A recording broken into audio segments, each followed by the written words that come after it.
আওয়ামী লীগ নিষিদ্ধের দাবিতে রাজু ভাস্কর্যের সামনে বিক্ষোভ করছে ছাত্র জনতা। সেখানে আছেন আমাদের সহকর্মী জাহিদ হোসেন, সরাসরি যুক্ত হচ্ছি তার সঙ্গে। জাহিদ, গত কয়েকদিন ধরেই একই দাবিতে রাজু ভাস্কর্যের সামনে বিক্ষোভ চলছে। আজকের বিক্ষোভের চিত্র কেমন দেখতে পাচ্ছেন? এবং তারা বলছেন তাদের যে সকল সহযোদ্ধারা আছেন তারা এখনো অনেকেই হাসপাতালে মৃত্যুর সঙ্গে পাঞ্জা লড়ছেন এবং এমন একটি সময়ের মধ্যেই আওয়ামী লীগকে আবারও রাজনীতিতে পুনর্বাসনের চেষ্টাটি হচ্ছে। তারা বলছেন এটি একটি ষড়যন্ত্র। তারা বলছেন এই ষড়যন্ত্র নস্যাৎ করার জন্য তারা রাজপথে আবারও নামবেন। তারই একটি নিদর্শন হিসেবে তারা আজকে সড়কে নেমেছেন বলেও আমাদেরকে জানিয়েছেন।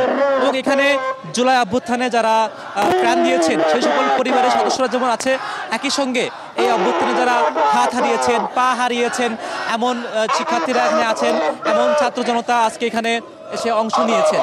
এবং তারা এর আগে মূলত ঢাকা বিশ্ববিদ্যালয় এলাকায় তারা একটি বিক্ষোভ সমাবেশ করেছে।